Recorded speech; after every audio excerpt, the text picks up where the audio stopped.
lundi 22 avril. Mon nom est Martin Simon, Simon avec un C, et il me fait plaisir de vous souhaiter la bienvenue à un autre épisode du F1 podcast pour vous mener aujourd'hui. Retour sur le week-end de course qui se déroulait à Shanghai, en Chine. On termine l'épisode avec les réponses que vous nous avez envoyées par l'entremise de notre page Facebook, Messenger ou notre adresse courriel F1podcast en un mot à commercial gmail.com. Mais pour débuter, voici l'actualité dans le monde de la Formule 1. L'actualité est une présentation de la FSR Team, la Friendsim Racing, qui vous invite à rejoindre leur groupe Facebook afin de ne rien manquer de l'action de leur championnat qui se dispute présentement les soirs de semaine sur la chaîne YouTube du GTCQ.tv. Tout d'abord, dans l'actualité, je débute en vous donnant un petit compte-rendu, une forme de mise à jour sur ce qui se déroule présentement sur le marché des pilotes autonomes. Je commence du côté du pilote allemand Nico Hülkenberg qui serait pressenti vraiment de façon sérieuse pour avoir le volant chez Audi dans les prochaines semaines ou peut-être même le prochain mois.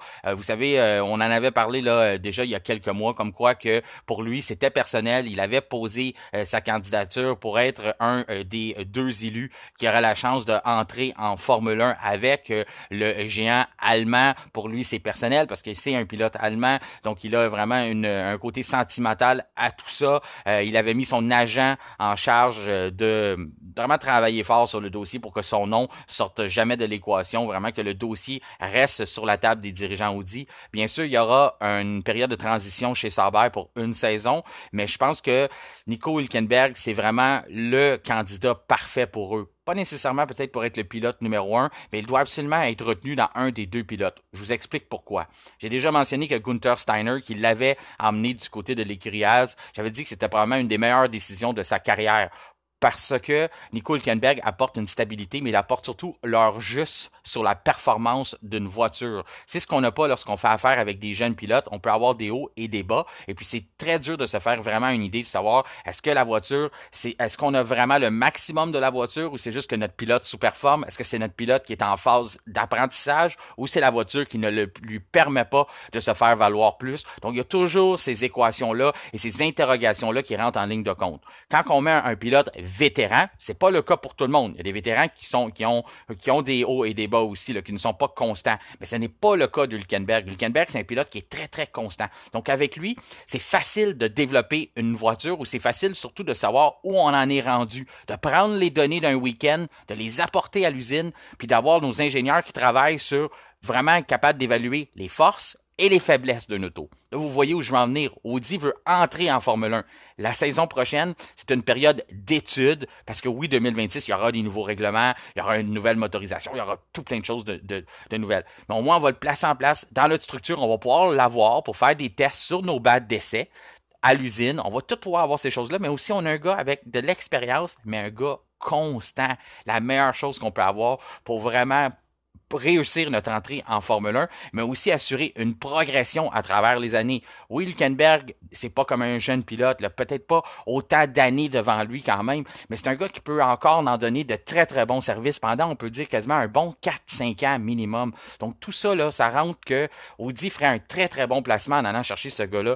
C'est peut-être pas le plus gros nom, c'est peut-être pas le gros gars marketing du genre, si on retrace l'entrée de Mercedes en Formule 1 en 2010, leur retour quand on avait décidé d'emmener Michael Schumacher aux côtés de Nico Rosberg. C'était peut-être un peu plus marketing, mais ça reste que Hulk est quand même quelqu'un qui est très respecté dans son pays. Il y a beaucoup de partisans. Donc tout ça, je suis certain qu'il va être un bon emblème pour la marque aussi, même si c'est pas du calibre justement de Michael Schumacher. Mais tout ça, en ligne de compte, on laisse tomber le côté marketing, puis on pense seulement au point de vue technique et développement. Je pense que c'est la chose à faire pour Audi. Je comprends même pas pourquoi c'est pas déjà signé, qu'on n'a pas déjà sécurisé au moins ce pilote-là, de dire on a un Nico, je sais peut-être qu'on veut faire une annonce avec nos deux, notre duo, puis toutes ces choses-là, mais je trouve que Nico Hülkenberg, c'est vraiment, vraiment un bon fit pour cette écurie-là.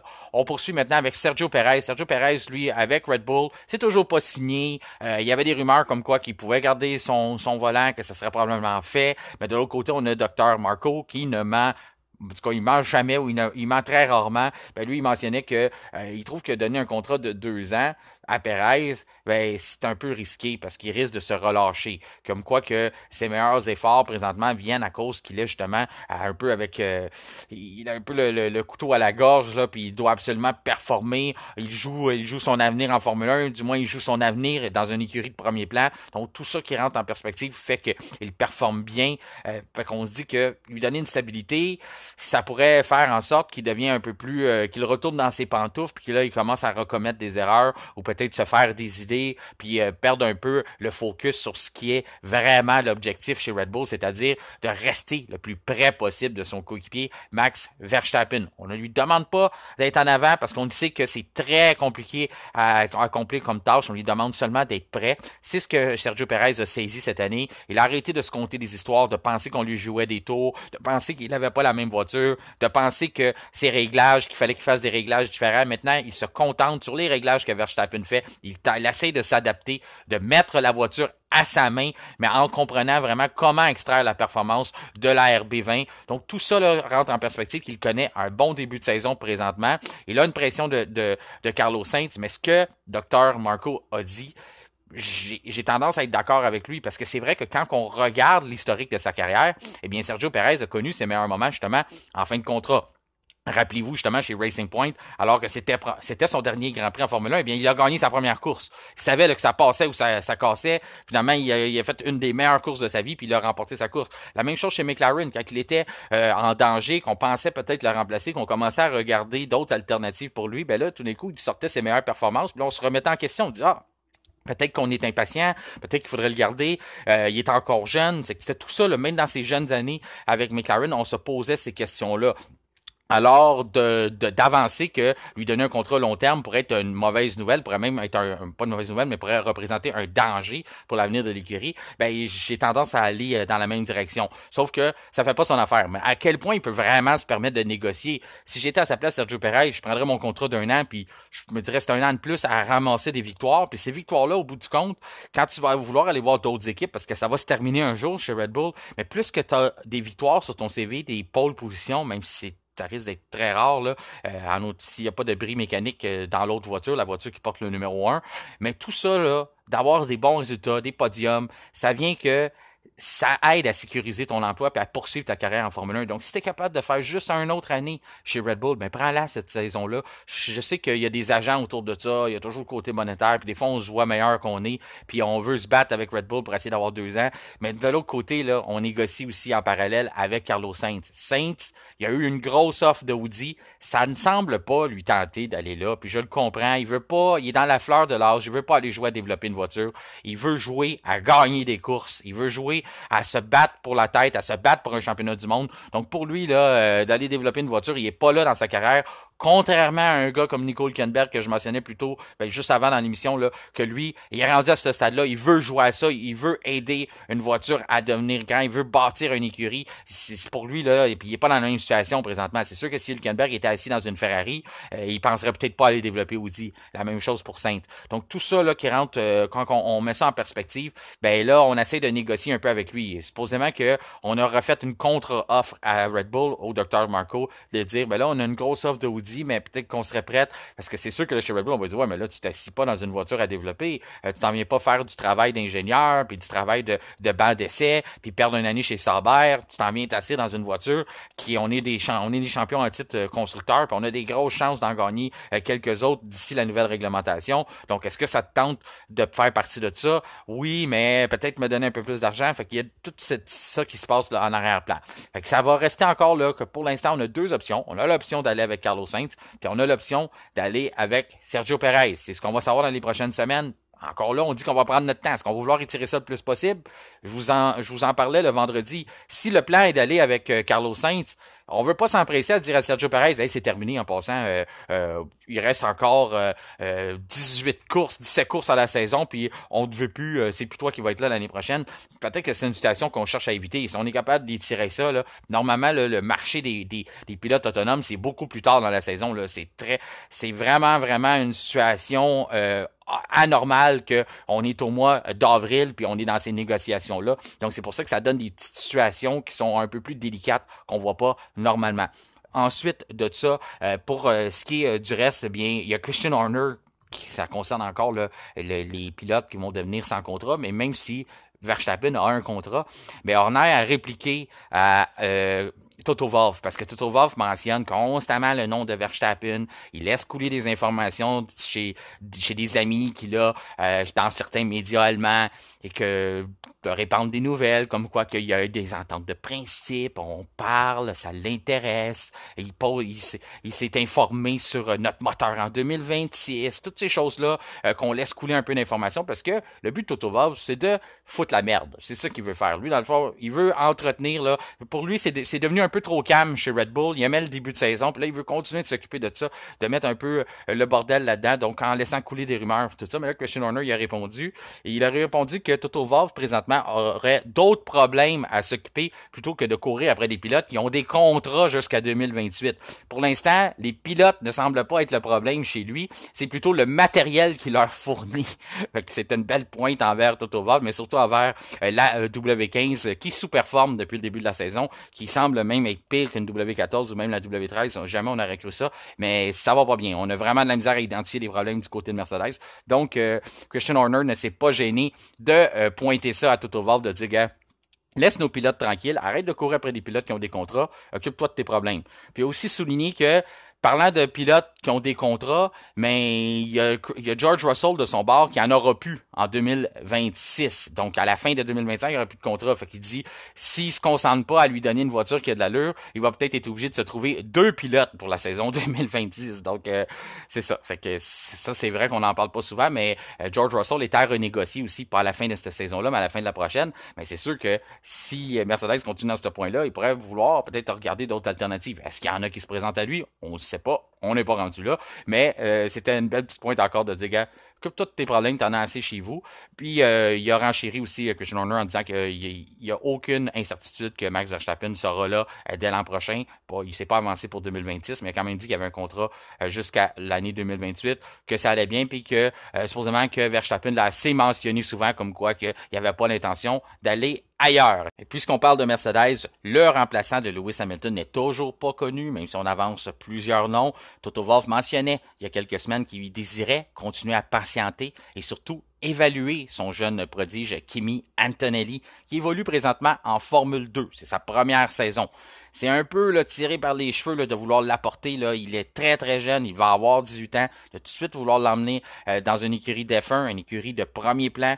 Tout ça, là, ça laisse croire que ça prendrait peut-être un plan B à Toto Wolff parce que du côté d'Antonelli, eh bien, il a juste évolué en formule régionale. C'est sa première saison qu'il est dans une formule internationale, puis pour l'instant, l'échantillon est très petit. Donc tout ça, là, ça laisse croire que ça va prendre d'autres choses. Il va falloir, surtout que moi, je voyais plus une année de transition chez Williams, la portée tout de suite chez Mercedes. Qu'est-ce que ça veut dire? Ça veut dire qu'on veut prendre un recul, prendre le temps de développer des jeunes pilotes avant de retourner à se battre avec les autres écuries? Parce que là, c'est un peu comme le lancer dans Fosse au Lion.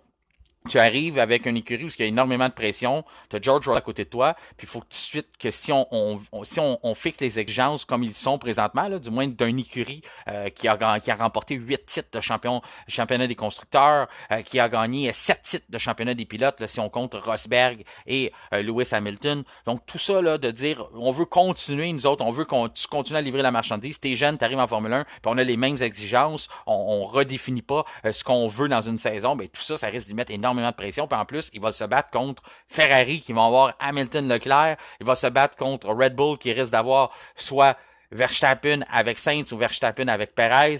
Tu vas te battre contre les McLaren qui ont Norris et Piastri. Donc, tous des pilotes avec énormément, déjà plus d'expérience, mais énormément de talent aussi. Donc, la pression, là, c'est assez pour faire craquer quelqu'un. Je le sais qu'on l'a déjà vu par le passé. Il y a des gens qui ont dit la même chose pour Max Verstappen. Oh, il va craquer, il peut pas se battre. Mais je pense que c'était des situations différentes. Puis, il avait eu son année de transition avant de rentrer chez Red Bull. Donc, tout ça, là, c'est ça. Je pense que j'ai bien de la misère à croire que c'est le plan A du côté de Toto Wolff. Je pense qu'il y a un plan B. C'est lequel? Je le sais pas. Est-ce que c'est en train de lui glisser entre les mains? Est-ce que il a perdu avec Alonso? Puis après ça, là, il a essayé avec Sainz, mais finalement, ça fonctionne pas.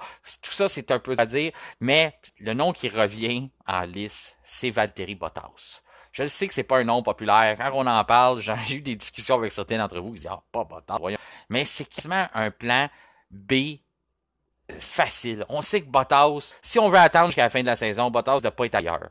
Fait qu'on peut aller le chercher.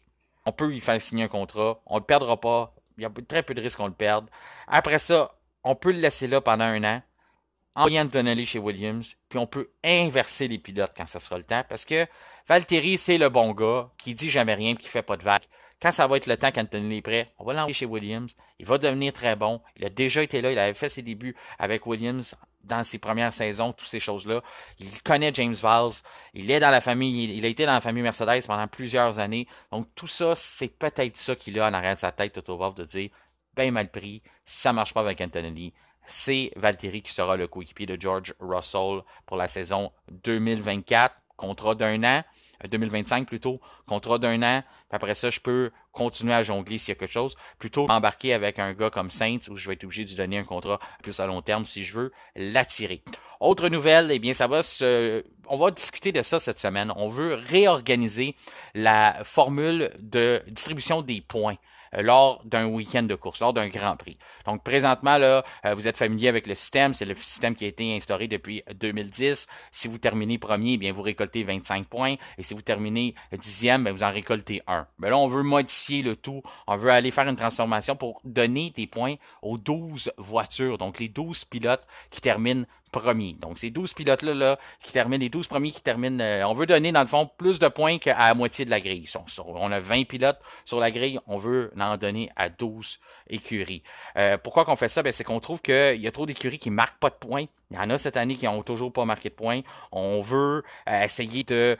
On pense que le top 5 est trop solide et que ça devient de plus en plus dur pour des petites écuries de se faire valoir. Donc, on va essayer d'équilibrer ça. On veut aussi créer de la bagarre en fin de course, de savoir que celui qui est 13e, ben, il sait que s'il gagne une position, c'est pas comme ça, j'ai plus rien à perdre, je suis 13e, 14e, on roule pour la forme, puis on fait que récolter des données pour pour nos statistiques. Ben, on veut pas que ça soit ça. On veut qu'il y ait un intérêt, qu'il y ait un enjeu, qu'on veuille gagner des positions pour aller terminer, aller chercher ce fameux point-là qui serait distribué à la 12e position. Donc, en gros, comment qu'on réorganise ça, là, les premières positions là, restent tous pareilles. Là. On change pas vraiment ça. C'est où est-ce qu'on va vraiment changer la distribution des points, c'est quand on va arriver là, dans les dernières positions. Dans le fond, on transférerait, on finirait avec, si vous terminez 12e, vous avez 1 point, 11e, 2 points, ainsi de suite, 10e, 3 points. Donc, la personne qui terminerait 10e aurait plus de points que présentement, mais la personne qui terminerait 12e, qui en fait 0 présentement, aurait 1 point. Donc, ça va être mis à l'agenda pour être dans les discussions de la réunion des dirigeants qui aura lieu cette semaine. On veut, si ça passe, on veut essayer d'instaurer ça dès la saison 2025.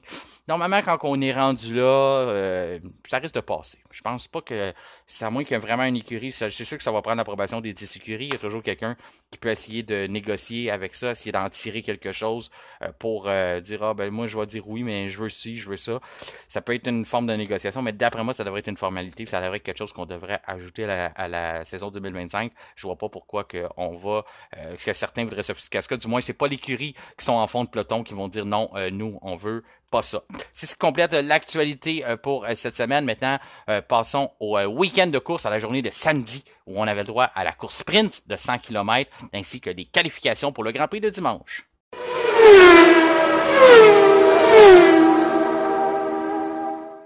C'était tard vendredi que nous avions droit à la première course sprint de la saison. Si vous étiez avec nous vendredi, vous avez écouté l'épisode, eh bien je mentionnais que c'était un rendez-vous à ne pas manquer. Il fallait absolument ajouter ça à l'agenda. Du moins, tous les ingrédients étaient là pour qu'on ait des feux d'artifice au départ, qu'on ait de l'action, qu'on ait quelque chose qui allait nous garder sur le bout de notre siège du début à la fin. Eh bien, je dois vous avouer là, qu'après les premiers tours, là, j'étais sur mon appétit. Là. Je suis là, oh, moi, c'est pas ça pantoute que je pensais qu'elle allait arriver.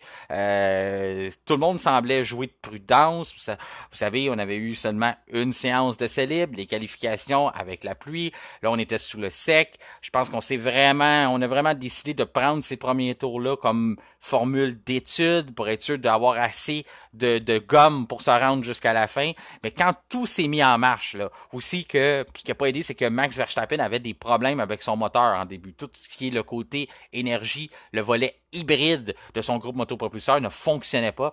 Donc, il n'était pas capable d'aller chercher plus de puissance pour commencer à passer à l'attaque. Donc, il a choisi d'aller simplement de défendre, garder ce qu'il avait, garder ses acquis, sa troisième position, juste à temps qu'il a pu, avec son ingénieur, après plusieurs conversations radio, les codes qu'il faut entrer sur son volant en même temps qu'il pilote, en même temps qu'il poursuit Alonso, qu'il se défend sur Sainz. Une fois qu'il a tout rentré ces codes-là, on a réussi à tout remettre ça en marche. Puis là, après ça, il a pu se mettre en mode attaque. Ça n'a pas pris de temps. On était capable de le voir juste à l'œil, avant même de regarder les chronos. Dans le coin, on savait que là, il y a quelque chose qui venait de changer. Il a passé Alonso, puis là, rendu finalement au 9e tour, ben là, à un moment donné, Lewis Hamilton a aperçu Verstappen dans ses rétroviseurs et c'est là qu'il a rentré sur la radio pour dire que tout d'un coup, il avait des problèmes avec sa voiture. Sa voiture ne tournait plus. Il avait de la difficulté. Pour l'instant, au début, ça semblait bien aller, mais quand il voyait Verstappen s'en venir, tout d'un coup, la voiture, il mentionnait sur la radio, ah ben là, ça tourne pas.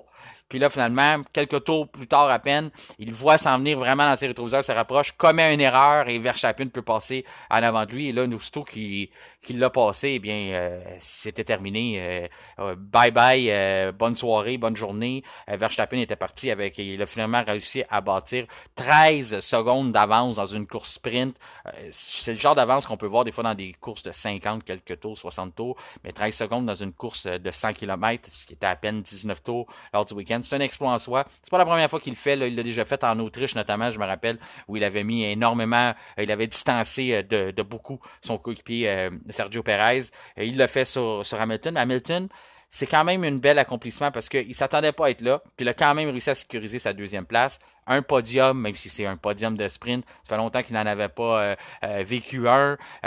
C'est sûr qu'il devait être déçu. Il y a certains de ses partisans à un moment donné qui devaient même penser est-ce qu'il pourrait remporter la victoire parce que tout au long que Verstappen n'était pas capable de trouver les bons réglages, d'être capable de régler sa voiture. Mais il était pris en troisième place. Il se faisait pas dépasser, mais c'était vraiment lui le danger parce que Alonso a jamais vraiment été une menace pour Hamilton. Tout au long, là, je sais pas il s'était déjà mis dans l'esprit que son travail, c'était juste de conserver ses acquis puis qu'il irait pas en mode attaque. Mais lui, il a été très passif lors de la sprint jusqu'à temps que Carlos Sainz arrive à côté de lui. Quand Sainz est arrivé à côté de lui, ben là, il y a eu des bonnes bagarres. Ça a mis beaucoup de piquant. C'est là que tout le spectacle s'est levé. Là. Il y a eu, ça a commencé avec Verstappen, mais après ça, Sainz qui est sur Alonso. Alonso qui veut pas céder sa place. Finalement, on a un accrochage. Alonso se ramasse avec une crevaison.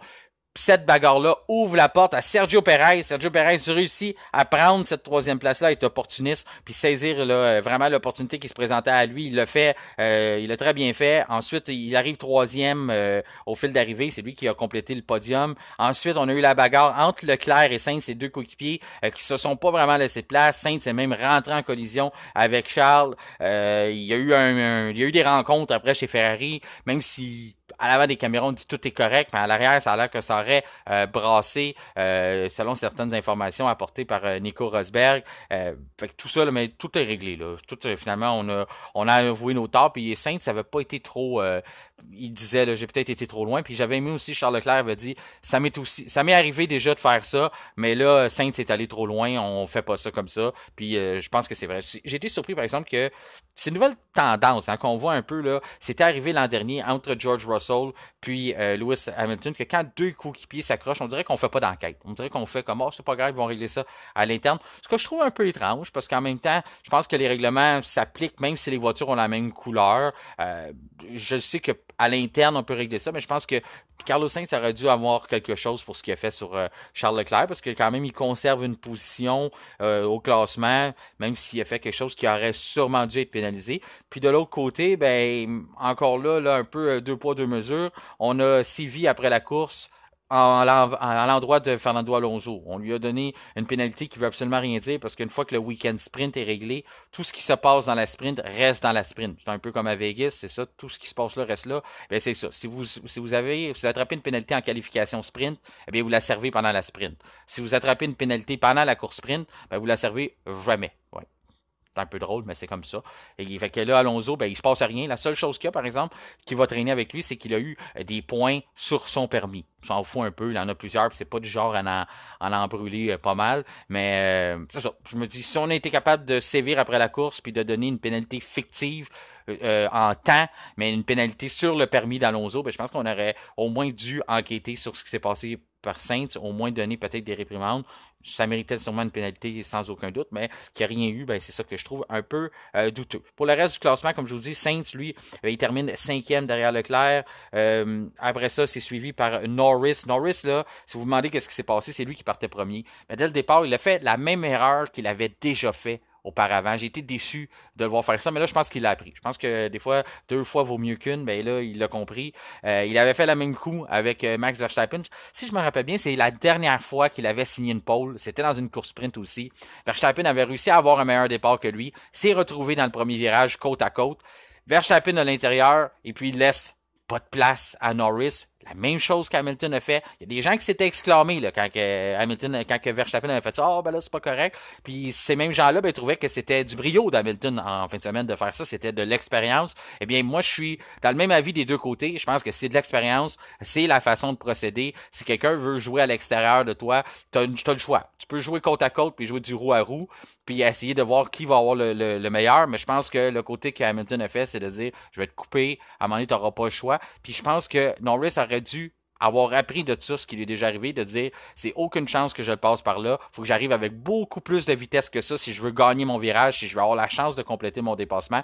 Il aurait dû lever le pied, se placer à l'arrière d'Hamilton, puis plutôt que de se retrouver en 6e position, là, d'avoir une catastrophe au départ, de partir premier, de se retrouver 6e, il aurait pu juste être 2e, et sûrement qu'il aurait pu le réattaquer dès le virage suivant, ou peut-être même dès la ligne droite, puis retrouver cette fameuse première place-là. Puis après ça, là, qui sait qu'est-ce qui aurait pu arriver avec tout ça. Même si on le sait, là, Norris a mentionné après la course, Verstappen Max nous aurait rejoint pareil, puis on a dit la même chose chez McLaren, mais c'est sûr que quand tu te retrouves derrière Verstappen, il n'y a plus à te dépasser. Fait que tu le sauras jamais. Mais si tu restes à l'avant de lui, il faut que tu le forces à le faire. Oui, il y a des chances qu'il le fasse. Les pourcentages sont de son côté. Sauf que laisse-les le faire, le dépassement. Parce que sinon, si tu fais juste faire une erreur puis te retrouver à l'arrière de lui, ben tu lui feras ça pas mal trop facile. Et il n'y a pas besoin qu'on lui facilite la tâche pour gagner des courses. Donc, à Norris, il aurait dû lever le pied et rester devant le peloton, au moins rester derrière Hamilton. Pour ce qui est ensuite d'en arrière de lui, ben, son coéquipier Piastri, c'est Russell qui a complété le classement parce qu'il y a seulement les 8 premières voitures qui récoltent des points lors d'une course sprint. Dans l'ensemble, on a eu un bon spectacle. Je pense que tout le monde était content. La nouvelle formule semble bien fonctionner. Faut le dire, on a été souvent critiques avec ce que la Formule 1 essaie de faire avec les week-end sprints. J'ai apprécié ça. C'était le temps qu'on se mette tout en place. Il y a l'effet aussi qu'en Chine, c'était un bon circuit. Est-ce qu'on va avoir le même résultat à Miami? Parce que là, on s'en va à Miami. Oui, 2 semaines de suite. Première fois dans l'histoire de la Formule 1 qu'on fait 2 week-end sprints back-à-back, pour le dire là, en anglais, côte à côte ou dos à dos, pour le dire en français. Bien, c'est ça qu'on va avoir là. Un après l'autre, 2 week-end sprints. Les ingénieurs sont pas très ravis de ça. C'est énormément de travail, énormément d'inconnus. On en a parlé à l'épisode vendredi. L'inconnu, c'est l'ennemi en Formule 1. On veut tout planifier, on veut tout contrôler, on veut tout savoir. Et là, 2 week-ends de suite, là, même si c'est dans 2 semaines, là, mais c'est 2 week-ends de course de suite où on va avoir des compétitions sprint. C'est aussi très dur pour les écuries d'apporter des améliorations parce que on veut pas normalement prendre le risque d'emmener ça là. On n'a pas assez d'essais libres. Fait qu'on veut pas ajouter de l'inconnu à ce qu'on contrôle déjà pas. Donc normalement les améliorations on repousse ça. Mais là du côté de McLaren on avait parlé au début d'apporter ça en Chine, mais là avec le resurfaçage, le fait qu'on n'a pas été là longtemps. Depuis longtemps, on s'est réavisé, puis on n'a pas apporté d'amélioration pour le week-end. Mais là, on a confirmé qu'en Miami, on va tenter notre chance. Même si c'est un sprint, on y va avec des nouvelles améliorations. Même si on connaît déjà le circuit, fait que ça c'est déjà mieux. On a déjà des données. C'est pas la même chose qu'en Chine. C'est différent les circonstances à cause que on est allé à Miami dans les dernières saisons. Donc on tente notre chance pareil. On va y aller avec des nouvelles améliorations. Est-ce que les deux voitures vont l'avoir? On nous a habitués par le passé que normalement c'est seulement un des 2 pilotes qui les a. Ça reste à suivre. On n'a toujours pas cette confirmation-là, mais au moins c'est du positif parce que McLaren avait des hauts et des bas pendant le week-end. Si on reparle là, des qualifications là, pour la sprint, Norris a réussi à se qualifier parce qu'on a tenté de mettre énormément, on a mis plus d'appui que normal parce qu'on avait sûrement anticipé l'appui. lorsqu'on perd de l'adhérence, l'aquaplanage et toutes ces choses-là, si on rajoute du poids sur la voiture, ben, ça nous aide à être un petit peu plus lourd, à assurer la voiture un peu plus basse lorsqu'on a de la vitesse. Puis dans ce temps-là, ça vient un peu plus facile à conduire. Donc, ça a été payant pendant les qualifications. Par contre, dans la course sprint, ça a été plus dur, surtout sur l'usure des pneus. Pourquoi qu'on a plus d'usure des pneus? Ben parce qu'on met plus de poids. Le load qu'on appelle, à ce moment-là, quand on a plus d'appui, ben veut pas ça. Le côté négatif de ça, c'est oui, on a une stabilité, mais ça fait que les pneus viennent ressentir ce poids-là et viennent s'user plus rapidement. Donc, c'est pour ça que l'usure des pneus est arrivée plus rapidement dans la sprint. Ça a commencé à faire peur à des gens, dire est-ce que McLaren a des problèmes avec l'usure des pneus? Est-ce qu'on est plus lent? Est-ce qu'on a ces choses-là? Je pense qu'on avait sacrifié beaucoup la qualification, puis rendu en sprint, on a payé la note. Du côté de Piastri, j'ai entendu des gens aussi s'interroger pourquoi il y avait un écart de performance entre les deux voitures. Eh bien, Piastri était avec des gommes usées lors de la course sprint. On n'avait pas pris la chance, on est limité là sur ce type de week-end-là où il y a énormément d'événements, là, autant deux séances de qualification, une séance d'essai libre, une sprint, un Grand Prix. Donc, le nombre de pneus est assez limité. Donc, on n'a pas voulu sacrifier un train de pneus neuf pour la course sprint. Donc, ça aussi, ça le joue un peu sur la performance. Et il y a aussi le fait qu'il faut prendre en considération que c'était la première fois qu'Oscar Piastri s'emmenait en Chine. Ça fait 5 ans qu'on n'y a pas été. Il est jeune, il arrive en Formule 1, donc il n'avait jamais piloté une Formule 1 en Chine. Donc, pour lui, c'était le temps d'apprivoiser. Il y avait beaucoup d'inconnus pour lui là, au cours du week-end, apprivoiser sa voiture sur un circuit qu'il n'a jamais conduit, avec plein de choses qui rentraient en ligne de compte. La première sprint de la saison, nouvelle formule, toutes ces choses-là. Je crois qu'il a quand même bien fait. Maintenant, pour la qualification, parce que là, une fois que la course sprint est réglée, le nouveau format fait qu'on prend une pause de 4 heures. C'est pour ça que si jamais il y avait eu des collisions, quoi que ce soit, ça aurait mis les équipes un peu là, sur un stress. On est obligé de tout changer les configurations parce qu'on a le droit. On avait le droit, là, normalement c'est parc fermé, mais on a changé le règlement, donc on avait le droit de faire des nouvelles configurations, faire des ajustements. C'est ce que Lewis Hamilton a fait, ça n'a pas été payant. Lewis Hamilton a décidé d'opter pour des nouveaux réglages pour la séance de qualification, justement pour régler un problème qu'il se plaignait là, pendant la course sprint, comme quoi que il avait de la difficulté à faire tourner la voiture. Eh bien, il a pris le 18e rang. Il a aussi commis une erreur, mais il a été éliminé en Q1. Là. Fait que ça lève encore plein d'interrogations à savoir pourquoi tu prends pas les mêmes réglages que George Russell, pourquoi tu prends une autre direction, pourquoi quand tu prends une autre direction, ben ça t'emmène que t'es pas compétitif, mais ça a pas l'air de faire la même chose de George Russell. Puis en même temps, quand ils sont allés poser la question du côté de George, je dirais oui, t'es en avant de Lewis, mais Lewis prend pas les mêmes réglages que toi. Il a dit, la dernière fois que j'ai regardé, on avait pratiquement la même chose. Fait que c'est de trouver un peu là, qui compte des mensonges là-dedans, qui dit vrai. Après ça, Toto Wolff, le lendemain, a mentionné que oui, Lewis est 18e, mais c'est pas juste les mauvais réglages, c'est plus une question qu'il a commis l'erreur. S'il avait pas commis l'erreur, je pense qu'il aurait réussi à passer Q1. Fait qu'en tout cas, ça se rend au moins en Q2. Donc, tout ça, là, il y a un peu encore d'incertitude, là, un peu de... C'est ça, de savoir qu'est-ce qui se passe vraiment là, dans ce dossier-là. Est-ce que c'est quelqu'un qui nous conte des histoires? Est-ce que c'est vrai qu'il joue encore avec des réglages différents? Puis si c'est le cas, ben pourquoi que tes réglages que tu choisis, c'est jamais les bons? C'est ça, ça ouvre la porte à beaucoup de questions. Mais pour ce qui est de la séance de qualif, ça a été un bon spectacle, mis à part qu'on a perdu un acteur principal dès le départ là, en Hamilton. Mais le reste, là, surtout à aller jusqu'à la Q3, il y avait énormément de compétition entre chaque écurie. Oui, Verstappen était encore une fois pratiquement imbattable. Il est descendu rapidement sur les 1.33. Dans les 1.33, c'est lui le seul qui était là pendant un certain moment, jusqu'au dernier tour de Perez où il est allé le rejoindre. Mais il n'y a aucune autre écurie qui a été capable, aucun autre pilote qui a été capable d'aller jouer dans ces temps-là. Ensuite, c'est Alonso, troisième, belle performance. Mais avant ça, c'est Norris qui avait le troisième temps. Puis là, Alonso passe, puis lui enlève le temps. C'est vraiment, on a eu, tout le long, on pensait que ça pouvait être n'importe qui. Piastri était là, Leclerc, Sainz, ça a été plus compliqué en Q3. Tout le long de la séance de qualification, on semblait être là chez les Ferrari, puis on a perdu énormément de puissance dans la dernière séance. Fait que ça nous a coûté un petit peu. C'est pour ça qu'on s'est retrouvé à ne pas être capable de faire mieux que 6 et 7e. Russell, 8e, lui qui a soit les mêmes réglages ou pas les mêmes réglages qu'Hamilton, mais en tout cas, c'est ça, lui il est 8e. Ensuite, Hülkenberg, 9e, 10e pour Bottas. Belle performance de Valtteri Bottas. Encore là, ça me laisse croire que peut-être il y a quelque chose qui se trame peut-être avec Mercedes parce que il semblait là, il semblait en audition au cours du week-end. Il donnait le petit effort des fois, même si je lui reprochais, là, je l'appelais Bottas en vacances parce que je trouvais des fois que ça avait l'air, il était là pour s'amuser puis on vient pour avoir du plaisir. On est là pour apprendre. Tu sais, ça semblait souvent ça, la mentalité de Valtteri Bottas dans les dernières saisons. Tout semblait bien aller, pas grave la position qu'on a. Mais là, j'ai senti que il y avait l'esprit de compétition. Il voulait donner un bon spectacle. Je sais pas s'il était motivé par son coéquipier qui était à la maison devant ses partisans, mais une 10e position là à bord d'une kick Sauber. Je trouve que je trouve que c'était une belle performance de sa part. Stroll, décevant, 11e en qualification. J'aurais aimé qu'il fasse mieux que ça, qu'il se fasse pas battre par une stack, justement, une Sauber, qui soit capable d'aller rejoindre son coéquipier. Son coéquipier est quand même 3e. Donc, un week-end à oublier dans l'ensemble là, pour Lance Stroll. Ricardo, 12e. Lui, ça a bien été. On a changé le châssis. Il veut se prouver. Il a demandé ça à l'équipe, même si l'équipe disait non, il n'y a pas de problème avec le châssis, tout est correct, tout est beau. Là, finalement, le week-end s'est terminé que Tsunoda dit moi aussi j'en veux un châssis, parce que là, depuis que Ricardo a eu ce nouveau châssis-là, ben il a battu Tsunoda à toutes les séances durant la fin de semaine. Donc, est-ce qu'il y avait vraiment un problème du côté de Daniel Ricciardo ou c'est juste un circuit qui lui sourit mieux et que Tsunoda avait des malchances? Ça reste à voir. On va pouvoir en apprendre plus à Miami. Du côté d'Alpine, on a apporté des améliorations. Là. Nous autres, on n'a pas eu peur. On a dit on n'a pas le choix. On n'a rien à perdre. On apporte tout ce qu'on a pour le Grand Prix de Chine, mais ça semble avoir payé. Encore là, c'est sûr que ça les a pas ramenés à l'avant du peloton, mais ça semblait moins pire par moment. Ocon, 13e. Albon, 14e. Gasly, 15e. Joe, 16e. Magnussen, 17e. Hamilton, on l'a dit, 18e. Tsunoda, je vous en glisse un mot, 19e. Et puis Logan Sargent, 20e. Ça semblait encore très pénible pour lui, avoir de la misère à suivre, commettre des erreurs.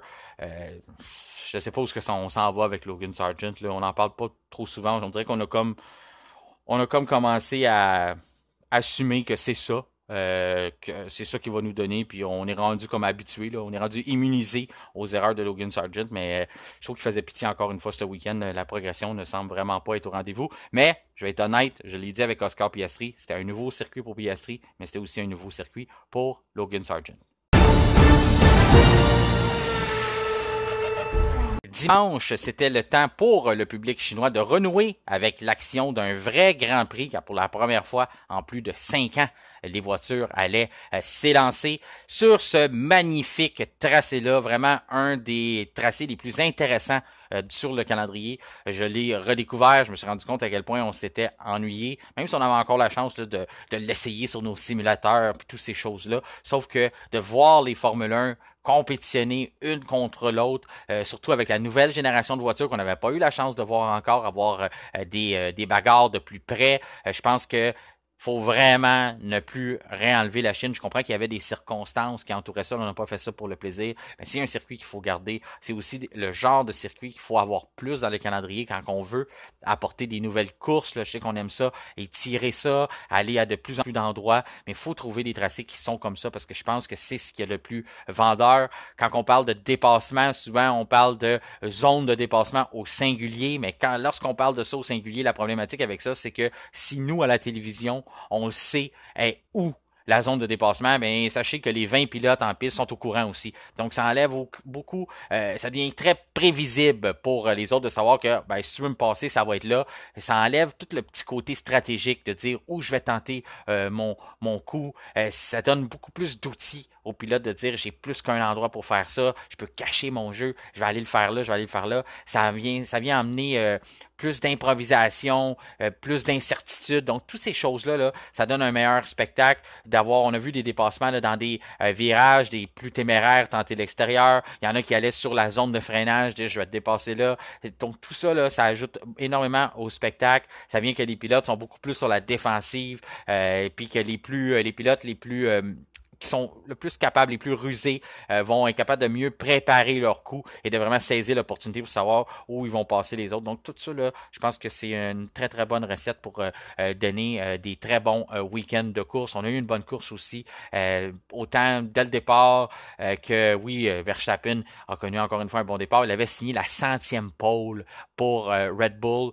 C'était aussi au même endroit où on avait signé la première pole de l'histoire de Red Bull. Donc tout ça ça, ben, ça venait un peu boucler la boucle de signer cette centième pole-là. Verstappen voulait aussi aller chercher la 117e victoire qui allait permettre à l'écurie de dépasser Mercedes dans la nouvelle ère. Dans le fond, Red Bull qui était rentré en Formule 1 en 2005. Du côté de Mercedes, on est retourné en Formule 1 en 2010. Donc les deux, on était à 116 victoires. Aussi, le fait intéressant de ça, c'est que non seulement on avait eu notre première pole en Chine pour l'écurie autrichienne, on avait eu notre première victoire là aussi, mais c'est la même chose pour Mercedes. Quand on est revenu en Formule 1 puis qu'on a signé notre première victoire en 2012 avec Nico Rosberg, c'était aussi en Chine. Donc c'était une façon là, de rejouer ça un peu, là, de retourner sur cette situation-là, là, que le hasard fasse qu'on n'ait pas couru là pendant 50 de temps, qu'on y retourne et puis qu'on joue que Red Bull pourrait devancer Mercedes au classement avec une 117e victoire. Et c'est ce qui est arrivé. Verstappen a été très dominant.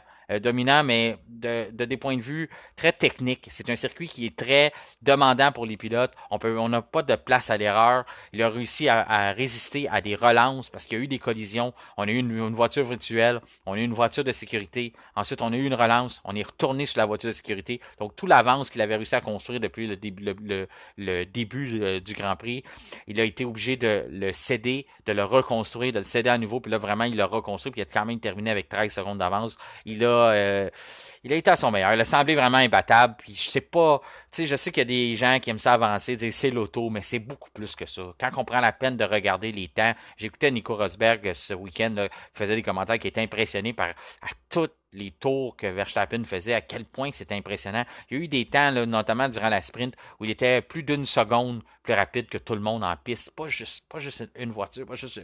Il y a Perez là-dedans, là. Tu sais, une seconde et quelques de plus rapide sur un tour et constamment. Donc, c'est ça. Il continue. Il fait pas juste se contenter de dire je sais que j'ai une bonne voiture, j'ai la meilleure voiture, je vais gagner, je vais juste prendre ça relax. Il prend pas ça relax. Il prend des risques, il prend des chances, il veut impressionner, il veut avoir le tour le plus rapide, même s'il ne l'a pas eu au cours du week-end. Donc tout ça, je trouve que ça ajoute au spectacle, mais ça ajoute aussi à l'aura autour de Max Verstappen de dire que il est sans aucun doute l'un des meilleurs pilotes de l'histoire de la Formule 1. Je ne vais pas commencer à jouer, à comparer les générations un de l'autre parce que c'est compliqué. Puis je sais que vous êtes nombreux à pas aimer ça. Là.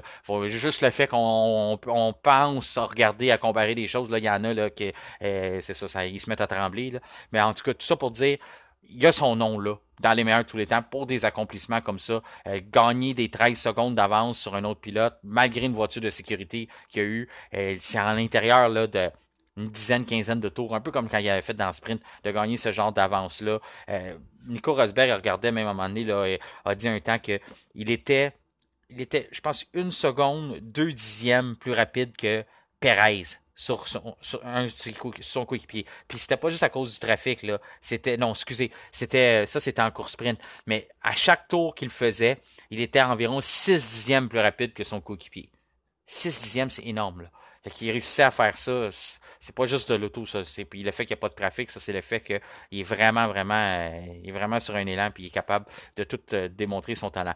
Du moins, Verstappen, il signe la victoire. Il signe la victoire devant Norris. Ça a été mon candidat pour le pilote du jour. Je sais que je vous ai dit tout ce que Verstappen a accompli puis tout ça, mais on commence à la longue à être habitué. Puis même s'il repousse les limites un peu, là, puis tu sais, je veux pas dire qu'il peut pas être nommé pilote du jour à cause qu'il fait plein d'exploits, mais Lando Norris, j'ai trouvé que de résister à Sergio Perez pendant 17 tours, avec 5 secondes d'avance, puis de maintenir l'écart pratiquement identique pendant tous ces tours-là, que Sergio Perez n'a pas réussi à même peut-être être capable de gagner 1 seconde, 2 secondes, puis finalement manquer de temps à la fin. Il restait 17 tours à Sergio Perez pour être capable de rejoindre Lando Norris, puis il n'a pas réussi à accomplir ça. Est-ce qu'on donne seulement les torts à Sergio Perez? On dit qu'il a sous-performé, il aurait dû terminer deuxième. Du moins, c'est ce que Red Bull croit. Parce que quand on a décidé de faire rentrer Perez pour un arrêt au puits, c'est qu'on croyait, on a décidé de laisser la place en piste, de dire on a une place stratégique, on a de laisser ça à Lando Norris et à Charles Leclerc, mais on savait qu'on avait la voiture, qu'on donnait la voiture entre les mains à Perez avec des bons pneus pour être capable de regagner ces positions-là. Puis il n'a pas été capable. Donc pour moi, oui, il y a un constat d'échec, mais il faut aussi donner ce qui revient à Lando Norris pour son accomplissement tout au long, pas tout au long du week-end, parce que je dirais que la qualification, ça a été beau. Ensuite, la sprint, ça a été une erreur. Puis il était le premier concerné de ça. Là, il s'est excusé. Puis il est arrivé en course. Vraiment, il avait décidé qu'il allait. Il avait même dit, là, c'est rare qu'on entend ça, il a dit ça dans l'entrevue. Ils ont demandé tu compétitionnes avec qui aujourd'hui? Il dit moi je veux gagner. Il dit on est en compétition contre Max. Puis normalement il dit pas ça. Il va dire on espère se battre contre les Ferrari. Je pense que les Ferrari sont plus proches. Il est souvent dans ses commentaires, il concède souvent qu'ils sont pas vraiment là ou qu'il manque quelque chose. Puis là il disait que l'objectif c'était de battre Max. Bien sûr il ne l'a pas eu, mais il a fini le plus proche possible qu'il pouvait, c'est-à-dire en deuxième place. Ensuite du côté Perez, oui, troisième. Leclerc, quatrième, cinquième pour Saints, sixième pour Russell, Alonso, septième, c'est lui qui a eu le meilleur temps. Parlant d'Alonso, là, lui, là, mauvaise stratégie, pas de sa part, de la part de l'écurie. J'imagine, je sais pas s'il a été consulté pour ça, j'ai beaucoup de misère à croire qu'il a accepté de faire ça. Il roulait en cinquième place, s'attendait à finir probablement cinquième sûr. Il décide d'arrêter au puits avec la voiture de sécurité, tout le monde en profite, décide de mettre des gommes tendres qui est impossible de se rendre à la fin avec ça. Qu'est-ce qu'on veut faire? Essayer de gagner des positions, mais il va falloir que tu arrêtes une autre fois. Donc, c'est certain que tu vas les perdre. Puis en plus, tu vas dépasser une Red Bull, tu voulais dépasser Perez, dépasser Leclerc. Pour aller faire quoi? Tu vas jamais réussir à te sauver puis gagner 20 secondes, ce qui va te permettre d'arrêter une autre fois. Tu ne gagneras pas un arrêt gratuit au puits juste parce que tu as décidé de mettre les tendres. Donc, la personne qui a calculé ça chez Aston Martin, tu sais, quand on parle là, qu'on veut aller vers le top et que ça nous prend plusieurs éléments, oui, ça prend les pilotes, ça prend la voiture, ça prend tout ça. Puis souvent, on arrive à l'élément stratégique. Mais ça, c'est un point faible d'Aston Martin. Là. On avait une cinquième place. On avait la chance d'accumuler des points. Déjà que Lance Stroll connaît un mauvais week-end, qu'on se bat une voiture. Notre compétition directe, c'est Mercedes. Peut-être même McLaren, si un jour on décide d'apporter des améliorations, on continue de progresser chez Aston Martin. Peut-être qu'on pourrait même aller là. Au moins, y rêver de dire on veut compétitionner les deux voitures oranges, même si eux se battent à 2 contre 1. Mais c'est pas en laissant des points comme ça sous la table. Quand on a une chance sûre de terminer cinquième, de placer une voiture devant une Ferrari, puis qu'on décide de concéder cette place-là pour une décision stratégique, une erreur stratégique, encore là, c'est les points qui font mal à la fin d'une saison. Si on termine proche là au championnat où on perd contre Mercedes, puis Mercedes, là, on va finir par en trouver des solutions, du moins je l'espère. Ça ira pas mal à l'infini, même si on dit ça depuis 3 saisons. Là. À un moment donné, je peux pas croire qu'on va pas réussir à retrouver un peu puis pas se faire battre par deux de nos clients. Mais là, c'était des points importants qu'on avait. Mais à la place, on a concédé ces points-là, puis il s'en vient terminer derrière Russell. Ça, c'est vraiment pas bon. J'étais pas content de ça pour eux en fin de semaine. Je sais pas ce qui s'est passé là, mais il y a aucune. Tu sais, des fois on peut regarder, ah oui, mais ils ont essayé ça, mais si tu prends pas de risque, tu gagnes rien. Mais ça, c'est un risque complètement inutile. Il y avait aucune victoire à aller chercher en faisant ça. Piastri, lui, termine huitième. On l'a dit déjà, là, c'est un week-end différent pour lui, mais dans les circonstances, je trouve ça correct qu'il termine huitième. Je pense qu'il a bien fait. Hamilton, neuvième, partait 18e. Il a réussi à remonter. Oui, il y a eu un coup de main de Lance Stroll qui a passé la gratte pour lui. On va y en venir dans pas long. Mais quand même, même si Lance Stroll il a ouvert le chemin un petit peu, Hamilton, il a mis les efforts. Il a réussi à gagner plusieurs positions. Même si au départ, très négatif dans la voiture. Hein? Il n'est pas habitué de partir 18e. Puis là, il trouvait qu'il gagnait pas trop de temps. Il voyait Logan Sargent encore dans son miroir en arrière. Ça, c'est assez décourageant parce que normalement, quand tu vois Logan Sargent en arrière de toi, c'est parce que tu l'as dépassé, parce que tu es rendu que tu as un tour d'avance sur lui. Donc, d'être au même nombre de tours égal puis de l'avoir dans ton rétroviseur, c'est vraiment pas ça que tu souhaites dans un week-end de course. Donc, tout ça en ligne de compte, ça a fait que Hamilton était un peu découragé au début, un peu négatif, comme on est habitué de l'entendre. Même quand il est bien négatif, même quand ça va bien, il est négatif aussi. Mais à un moment donné, je commence à passer, je dis que non, il veut-tu vraiment remonter ou il a déjà lancé la serviette? On dirait même que des fois, il avait l'air de vouloir. On dirait qu'il aurait aimé ça que son ingénieur dit retire la voiture, ça donne rien. Tu sais, je suis pas dans ses souliers, je sais pas si c'était ça, mais le ton me donnait l'impression des fois qu'il attendait juste que quelqu'un prenne la décision à sa place pour dire on va la retirer la voiture, t'as raison, c'est humiliant de rouler en dernière position comme ça. Puis à un moment donné, on dirait la puissance a pris, peut-être le fait qu'on a descendu en carburant, la Mercedes performe, la saison dernière c'était ça, hein. Lorsqu'on avait moins de carburant, c'est là que la voiture prenait vie, que lorsqu'elle était lourde au départ, ça causait plus de problèmes. C'est ça, on dirait que ça a joué dans l'équation aussi, qu'aussitôt que le carburant a baissé, que la voiture est devenue plus légère, ben, il a réussi à pouvoir compléter plus de dépassements. Du côté de Hülkenberg, ben lui est 10e, Ocon 11e, c'est quand même bien pour Alpine. Oui, on fait pas de points, mais 11e pareil. 12e pour Albon, Magnussen 13e, Gasly 14e, Joe 15e, Sargent 16e, et puis là on arrive à Stroll 17e. Stroll là, il a retenu l'attention. Vous savez, moi, là, Stroll, j'y donne son mérite quand il y en a de besoin. Mais il y a une chose que j'y reproche souvent. Il y a un qualificatif que j'utilise souvent pour lui. Puis c'est je trouve qu'il est lunatique. C'est un gars qui est dans l'une. C'est un gars qui a tendance à être déconcentré. Il est pas là. Souvent, il y a des erreurs d'inattention. C'est souvent ça. Même s'il y en a qui vont dire, ah, c'est parce qu'il n'y a pas de talent. Moi, je n'achète pas ça. Ce gars-là, il a du talent. Il ne serait pas rendu là sans ça. S'il a prouvé dans les sous-catégories qu'il était capable de performer, il est arrivé à la F1. Vous l'avez vu avec d'autres pilotes. Des Mazepin et compagnie. Oui, il y a eu les conflits en Russie et toutes ces choses-là. Mais ses performances montraient qu'il n'y avait pas d'affaire là. Regardez Logan Sargent. Quand même qu'on veut lui laisser une chance de piloter en F1, qu'on lui laisse une deuxième saison, il y a zéro progression. On le voit qu'il n'y a pas d'affaire là. Il va finir par perdre son volant. Ce serait la même chose pour Lance Stroll. Si Lance Stroll n'avait pas été capable de performer à travers les années, il n'aurait pas signé une pole position comme il l'a déjà fait dans sa Racing Point. Il n'aurait pas fini sur des podiums lorsque l'occasion se présente à lui. Toutes ces choses-là, si tu n'as pas d'affaire là, ça n'arrive pas, ça. En tout cas, tout ça pour dire ça, c'est un autre dossier, mais je suis pas là pour le dénigrer tant que c'est pas le temps. Sauf que pour le week-end en entier, là, pour moi, c'est un de ses pires depuis qu'il est en Formule 1, pour plein de raisons. Raison du fait que tu es dans une bonne écurie, raison du fait que ton coéquipier a réussi à être troisième sur la grille de départ dans le sprint, troisième sur la grille de départ pour la course, course. Donc, puis toi, tu as de la misère à être qualifié, puis en plus, tu t'en vas faire une connerie pendant le Grand Prix de pas voir que ça freine en avant de toi sous une voiture de sécurité, aller emboutir la voiture de Daniel Ricciardo, puis en plus, t'es probablement une des seules personnes sur la planète qui pense que c'est pas de ta faute. Comment tu fais pour en arriver là? C'est incompréhensible pour moi. D'arriver là, de dire, ça fait assez longtemps que t'es en course. Puis sur l'adrénaline, quand ça arrive, je peux comprendre. Mais 15, 20, 30 minutes, 40, 50 minutes, 2 heures après la course, que tu penses encore que c'est pas de ta faute, une fois que tout le monde a vu les reprises, qu'à peu près tout le monde dans les paddocks va dire que Lance, t'en regardais même pas en avant. Tu conduis une Formule 1 sans regarder en avant, qu'est-ce que tu penses qui va arriver? Sous une voiture de sécurité, avant une épingle, où est-ce que tout le monde va appliquer les freins? C'est quoi tu pensais qu'il allait arriver? Il y a trop de choses dans cette histoire-là qui font que ça te tente-tu encore d'être en Formule 1? J'ai de la misère à comprendre où est-ce qu'il s'en va, Lance Stroll, avec tout ça. Comme je vous dis, quand c'est le temps de le défendre, on va le défendre. Mais quand c'est des situations comme ça, c'est indéfendable. Il n'y a pas rien qu'on peut dire. Moi, la meilleure chose que j'aurais aimé entendre de Lance Stroll, c'est de dire j'ai fait une erreur, je m'excuse, ou tu sais, passer à d'autres choses. Au moins ça n'aurait pas rien changé de ce qu'il a fait. On aurait été déçus pareil, mais au moins on aurait dit, mais là, d'ajouter à ça, puis là, tu deviens un peu la risée, parce que là, tu te mets un gars comme Daniel Ricciardo à dos, t'as Max Verstappen qui regarde ça sur l'écran géant, puis il voit ce que t'as fait, qui trouve ça déjà drôle, puis après ça, qui va entendre que toi, tu penses que c'est pas de ta faute. Fait que là, lui, il va la trouver encore plus drôle.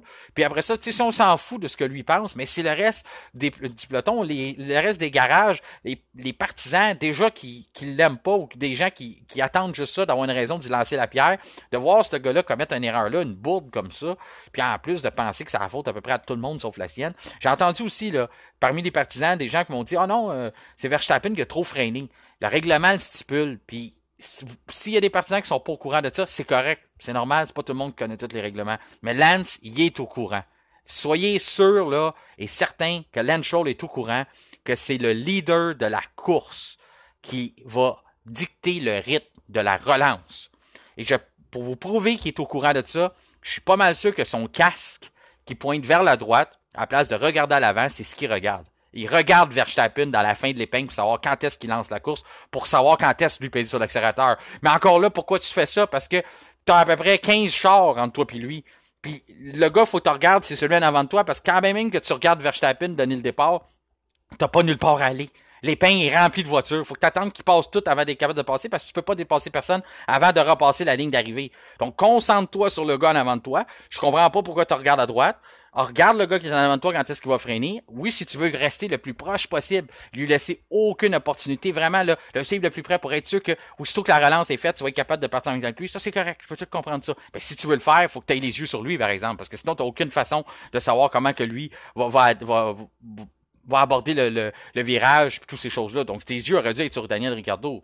Mais en tout cas, tout ça pour dire, ça a été...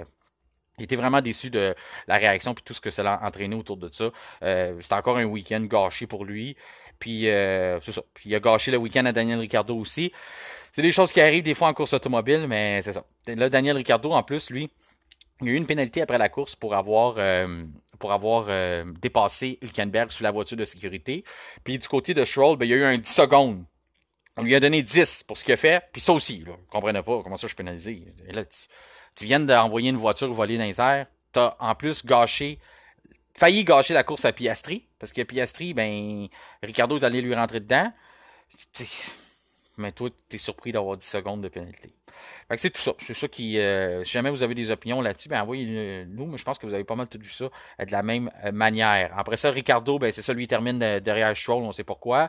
Il a pas pu terminer la course même, sa voiture a été gâchée. Tsunoda, ça a été gâché par Magnussen. Ça a été un autre beau là, pendant la fin de semaine. Là. Le dépassement de Magnussen, là, et ça, c'est non. Là. C'était pas. Il y avait rien à essayer là.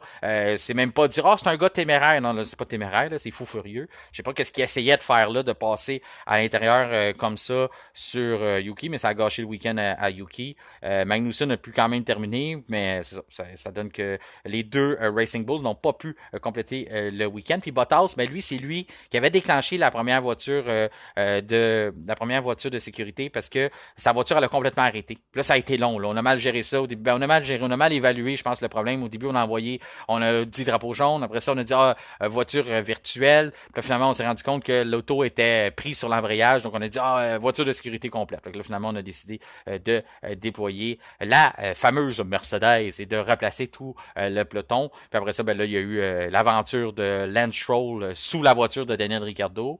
Puis ça a donné une autre voiture de sécurité, tout ça. Fait que c'est pas mal ça pour le week-end de course, ce qui résume ça. J'ai hâte de voir ce qui nous attend là, dans les prochaines semaines. Autant du côté de Lance, je vais suivre ça un peu parce que si je veux pas, ça ramène d'autres spéculations autour de lui. Une erreur comme ça, c'est un week-end en plus, ça vient encore plus attirer l'attention, mettre la lumière sur un week-end où il a sous-performé. Le fait qu'il a connu cette bourde-là en plus, ben là, il va retenir la discussion. Il y a 2 semaines avant le prochain Grand Prix, on s'en va en Miami, en Amérique. Est-ce qu'on va commencer à avoir des spéculations qu'on pourrait peut-être le remplacer?